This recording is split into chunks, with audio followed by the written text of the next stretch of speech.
coronavirus is essentially World War III. So how do we look at life after coronavirus? One is, can we go back to what it was? Or two, we create a whole new world. Right now, thinking is how quickly we can go back to what it was. The standard question is, how do I create jobs? How do I bring investments? All the standard stuff. Okay, which is fine, because that's all people can think of. But the real challenge is to think completely outside the box and say, what kind of a world I really want after this? Do I really want a world where we focus on only consumption and destroy our environment? Do I want a world where I'm not going to burn any more coal? I'm going to create alternate energy? Do I want a world where education doesn't cost $100,000 a year tuition? Do I want a world where health is guaranteed to everybody?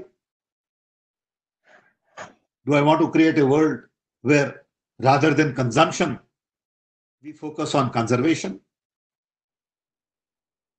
These are very complex issues.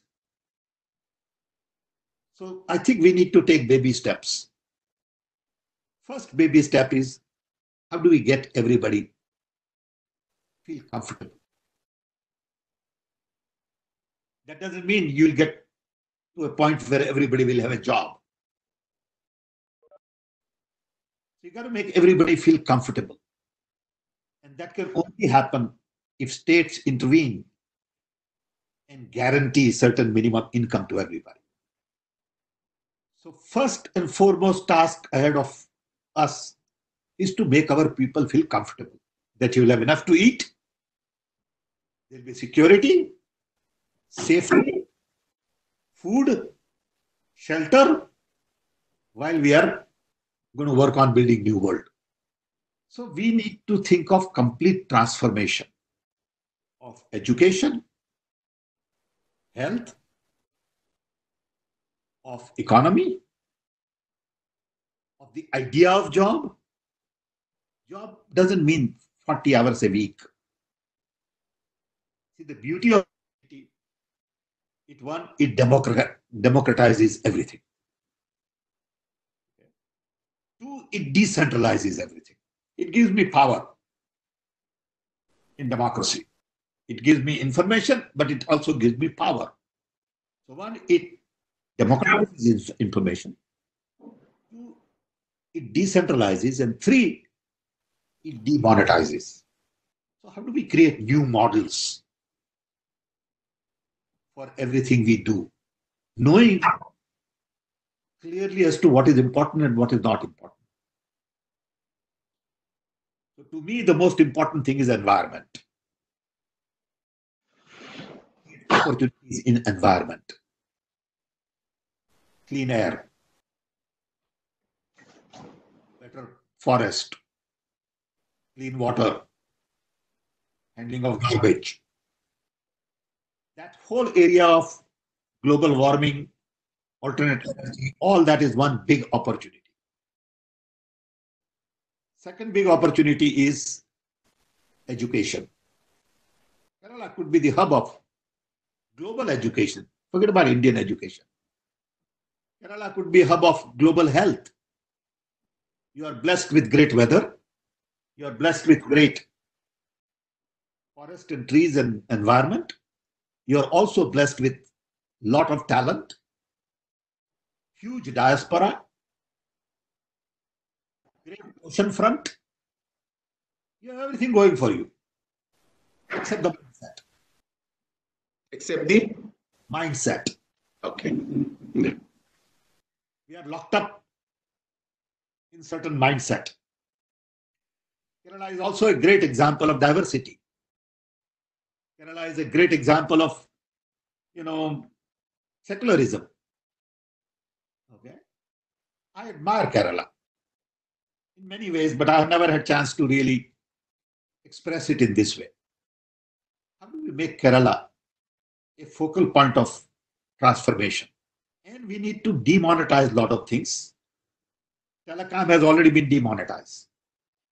You and I can conduct video conference at zero cost. Can we demonetize health? Can we demonetize education? If we begin to do that and use technology to produce more food,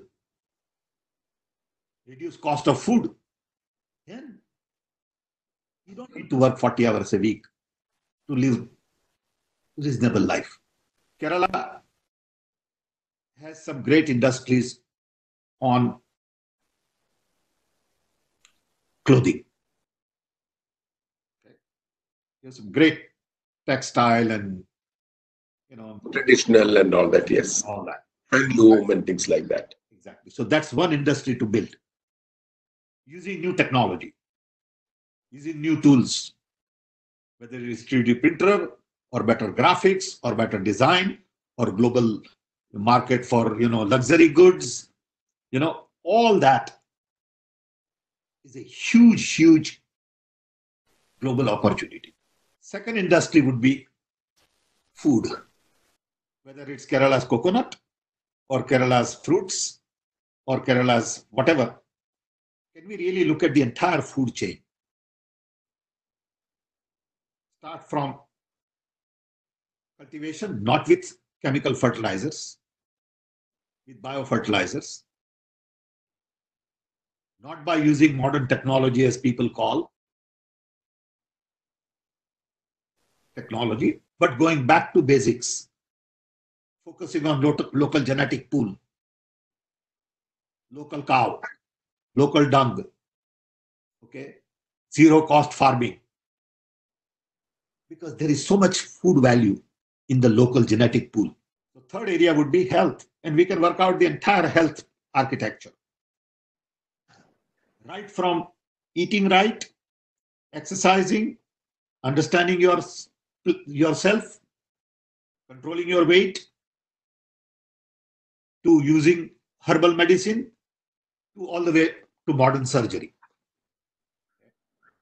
Idea is not to build a 5-star hospital.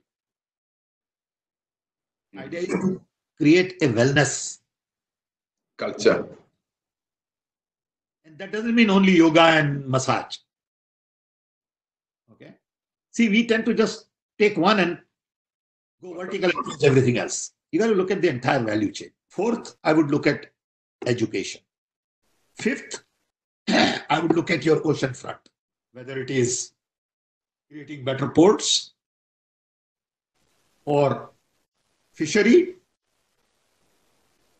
or mining the ocean, generating energy. All of that is very critical for Kerala. Then environment, waste management. Why should Kerala have so much waste? There's no reason for Kerala to have that kind of waste. Look at lakes are polluted. Everything is just bad. It's a huge opportunity. It's a huge industry. So a lot can be done in Kerala. If you just focus on these 6-7 things, enough work cut out for next 20 years. And today, world is focused on top-down development. Okay, there's a big plant and everything will happen. Okay, so Chinese succeeded in it because Chinese could use their political system. You see, today people write all kinds of Harvard Business Review articles on management style in Silicon Valley. We did that in early 80s, 40 years ago. See, we started technology mission 40 years ago because we realized that these things will not be possible in the existing governmental organizational architecture. So CDAC was an architectural change in organization. Autonomy, flexibility, freedom, all that has to be part of the organizational architecture if you want to execute. United Nations wrote a very interesting report on Indians' technology mission. Nobody has read it. Even Indians have not read it. I have a copy of it, which talks about the great idea of mission mode approach to get things done. but it is frightening to the existing system. You can do it yourself. You can do it either in communist government, non-communist government, Congress government, BJP government. Don't make a difference. But do you have people who believe in this idea? You have people who understand intellectually. 40 years ago, when there was no mindset for privatization, deregulation, all that, had to do with three things. One, political will. Rajiv Gandhi had political will to say, I'm going to get this done. I'm behind it. I support it. I like it. I want to do it. You need political will from the government, state government saying, yes, I want to be helping people. Clothing industry. I want to help people in food industry. I want to help people in health industry, education industry, whatever. Then you got to create domain experts. Find one or two or three champions who really understand the subject, who are good leaders, who have no vested interest at heart. And then you got to find a lot of young talent. Do it. That's the difference in organizational architecture. You know, immunization mission, how did we eradicate polio today? No one understands. Polio got eradicated because Rajiv Gandhi and I had a meeting and we said, India has the largest number of polio patients and we do not make our own vaccine. He said, is that so? I said, yeah, I didn't know that. He said, why don't we make our own vaccine? So we called a meeting of 50, 60 doctors in India, including Dr. Jacob Jones from Vellore. And we said, what do we take to make vaccine? Everybody said it can't be done. Except few people who believed in the idea. So finally we said, we'll make vaccine, it will cost us 300 crores. In those days, Rajiv Gandhi said, fine, needed political will. Immediately, I talked to Jairam. I said, Jairam, let's send a person to Soviet Union, send a person to France, Mario, and start negotiations. We started blending vaccine. At that time, India did not make any vaccine in the country. We are the largest producer of vaccine in the world. You might want to do manufacturing in food processing. Let me give you one simple example, tomato. We import close to, I'm told, close to $1 billion worth of ketchup from China. You can check the figures, I may be wrong, but it's huge number. That's because we do not have food processing industry to make ketchup of the kind we need. So we throw tomatoes on the street. Right now, I was talking to Maharashtra. They are throwing onions on the street because nobody is buying onion. So food processing is another big industry that you can get people to come invest. Another industry which we didn't talk about is housing. Construction is a big, big industry. Okay, housing is a huge opportunity and we need to upgrade housing of our people. We can't live with the kind of housing we have. Why should I live for the rest of my life in 150,000 square feet? You know, I want better housing. So can I create entire, supply chain for housing industry? Standard windows, standard wood, standard roof, standard nails, standard toolkit, and encourage people to upgrade their housing. Build better housing, low-cost housing, because that don't require a lot of foreign exchange. It requires a lot of work. Okay, so I would definitely put housing. We need to create a database of people like this, which is reliable, dependable, sustainable. Once you have a database like that, you can begin to harness it. So let's say 100,000 people came back. We need to find out how many are in which field. Can we use some of these on big data analytics for health? Are these education people? Are these construction people? What happens today? They all came and everybody talks about them, but nobody knows who the hell they are, where are they, what are they doing, what is their strength. You can just organize them as a group and they'll find their resources if you empower them. The history of Kerala, we should go in as Kerala before coronavirus, Kerala after coronavirus. Whole new world. And to me, this is a model for the world, not just for India. All these guys don't understand it. Guys sitting in the center has no idea. Okay, they are not capable. Pardon me for saying it. Not that we are intelligent. I'm not saying that. But they are prisoner of their own system. So Gandhi taught me truth, trust, love, inclusion, diversity, honesty, ethics. Not rocket science, right? It's common sense. If we do these things, we can rise above and really transform Kerala. And Kerala is a great place to experiment. The best laboratory you can find. To identify for us 100 top people in Kerala. Not inside Kerala, outside Kerala also, but Keralites.